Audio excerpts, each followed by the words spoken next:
আসলে এটা এমন একটা ম্যাচ হতে যাচ্ছে যেটা নিয়ে আপনি আগে থেকে সুনির্দিষ্টভাবে অনুমান করতে পারবেন না, প্রেডিক্ট করতে পারবেন না যে কোন দল জিতবে। ফ্রান্স জিতবে না মরক্কো জিতবে। আপনি যদি দুই দলের বর্তমান অবস্থা বিবেচনা করেন, সেখানে কিন্তু ফ্রান্সের দিকে যদি আপনি তাকান, কোনো রকম কোনো ফাঁকফোকর খুঁজে পাবেন না। গোলবার থেকে শুরু করে ফরওয়ার্ড লাইন প্রত্যেকটা জায়গায় একটা ব্যালান্সড দল বলতে যেটা বোঝায় সেটা অসাধারণ পারফর্ম করছে গ্রুপ পর্ব থেকে এখন পর্যন্ত। আবার যদি মরক্কোর দিকে তাকান, এই মরক্কো দলটা হারার আগে হারে না, এবং শুরু থেকে শেষ পর্যন্ত সেটা অতিরিক্ত সময় গেলেও একই রিদমে খেলে এবং ম্যাচটা বের করে আনে শেষ পর্যন্ত। তো এই দুই দলের লড়াইটা যে উপভোগ্য হবে তাতে তো কোনো রকম সন্দেহ নাই। মানে কাকে হারিয়ে কে সেমিফাইনালে যাবে ওই ব্যাপারটা হয়তো দেখতে হবে ম্যাচ শেষ হওয়া পর্যন্ত, সেটা 90 মিনিট থেকে আরো এক্সট্রা 30 মিনিট, তারপরে আবার পেনাল্টি শুট আউটে যায় কিনা সেটা হয়তো পরের বিষয়। কিন্তু কি হতে পারে এই ম্যাচে, চলুন একটু সেটাই জানার চেষ্টা করি।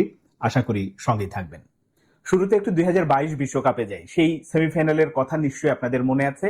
অসাধারণ পারফর্ম করছিল মরক্কো, এবং এই দুই দলের ফ্রান্স এবং মরক্কোর দেখা হলো সেমিফাইনালে, যেখানে 2-0 গোলে এই মরক্কোকে হারিয়ে ফাইনালে চলে গেল ফ্রান্স, এবং তারা ফাইনালে আর্জেন্টিনার কাছে পেনাল্টি শুট আউটে হেরেছিল।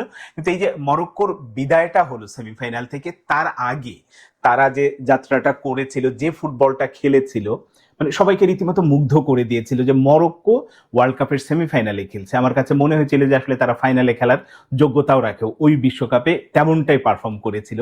এবং ওই যে 2022 যেখানে তারা শেষ করেছিল, আবার এই 2026-এ এসে সেখান থেকেই শুরু করলো। প্রথম ম্যাচটাই নিশ্চয়ই আপনাদের মনে আছে, ব্রাজিলের সাথে 1-1 গোলে ড্র করলো, তারপরে তো জিতেছে। ওই এখন পর্যন্ত গ্রুপ পর্বের 3 ম্যাচ, তারপরে রাউন্ড অফ 32 এবং রাউন্ড অফ 16, এই মোট 3টা এবং 2টা 5টা ম্যাচ হয়েছে, এর মধ্যে একটা ড্র ছাড়া বাকি সবগুলোতেই জিতেছে মরক্কো। এখন এসেছে হচ্ছে কোয়ার্টার ফাইনালে, যারা ফ্রান্সের মুখোমুখি।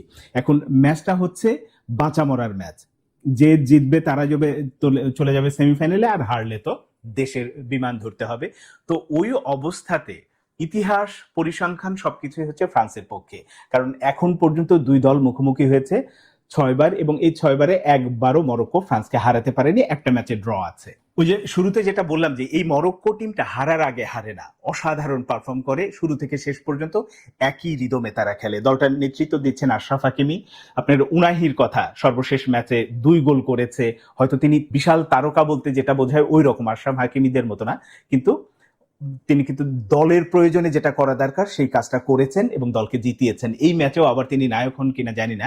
আবার গোলবারের নিচে বুনোর দিকে যদি তাকান, সেটা তো অসাধারণ অভিজ্ঞ গোলরক্ষক। তিনি 2022-এই আলাদাভাবে নিজেকে চিনিয়েছিলেন, প্রত্যেককেই আলাদাভাবে দেখেছে যে তিনি কি মাপের গোলরক্ষক, সেটা এবারও করছেন। আর মরক্কো টিম সম্পর্কে আরো একটা তথ্য দেই, সেটা হচ্ছে যে আপনি যদি 2022-এর মরক্কোর সাথে 2026-এর মরক্কোর একটা তুলনা করেন, সেখানে কিন্তু স্পষ্ট দেখতে পাবেন আগে কি হতো। 2022-এ আমরা দেখেছি যে তারা ডিফেন্স ঠিক রেখে কাউন্টার অ্যাটাকে উঠতো, আর এখন কি এই বিশ্বকাপে যেটা শুরু থেকেই দেখছি আমরা যে ম্যাচের নিয়ন্ত্রণই করতে পারে মরক্কো। সেটা ব্রাজিলের বিপক্ষে দেখেছি বা পরের ম্যাচগুলোতে দেখেছি। তার মানে তারা ম্যাচ ধরে রেখে অ্যাটাকে ওঠে, এবং ওই মানে অপোনেন্ট যত শক্তিশালী হোক না কেন ম্যাচের নিয়ন্ত্রণটা নিজেদের কাছে রাখতে পারে। এই কারণে এই মরক্কোকে ভয় পাওয়ার অনেক কারণ আছে। আর ফ্রান্স টিমের কথা না বললেই না, তারকায় ঠাসা টিম।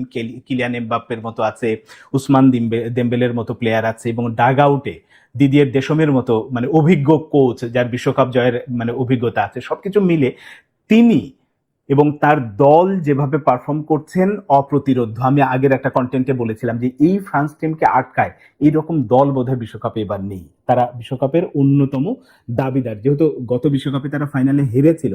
এবং সবচেয়ে আর একটা মানে ভালো তথ্য যে টানা 3টা বিশ্বকাপ 2018, 22 এবং এই ম্যাচে যদি মরক্কোকে তারা হারাতে পারে, কিন্তু তাহলে কিন্তু তারা টানা 3টা বিশ্বকাপের সেমিফাইনালে খেলবে। এটা চারটিখানি কথা না। তো সেই কাজটা করার জন্য যা যা করা দরকার, ওই যে আমি শুরুতে যেটা বলেছি যে গোলবার থেকে শুরু করে ফরওয়ার্ড লাইন সব জায়গায় অসম্ভব কম্প্যাক্ট একটা দল, এখানে কোনো ফাঁক ফোকর আপনি খুঁজে পাবেন না। এই দুই দলের লড়াইটা যে দুর্দান্ত রকমের উপভোগ্য হবে, এবং শেষ পর্যন্ত 90 মিনিট থেকে সেটা যদি অতিরিক্ত সময় এবং পেনাল্টি শুট আউটেও যায়, তাহলে অবাক হওয়ার কিছু থাকবে না। কিন্তু যে দলই গোল পাক না কেন, সেটা যদি ফ্রান্স আগে পেয়ে যায় বা মরক্কো আগে পেয়ে যায়, ওই গোল শোধ করা বা ম্যাচে ফেরাটা একটু কঠিন আছে। কারণ দুটো দল যেমন ডিফেন্সটা একেবারে কম্প্যাক্ট রেখে আক্রমণে উঠবে বা ওঠে, সেই কাজটা কিন্তু এই ম্যাচেও হয়তো দেখা যাবে। এখন দেখা যাক শেষ পর্যন্ত সেটা হয়।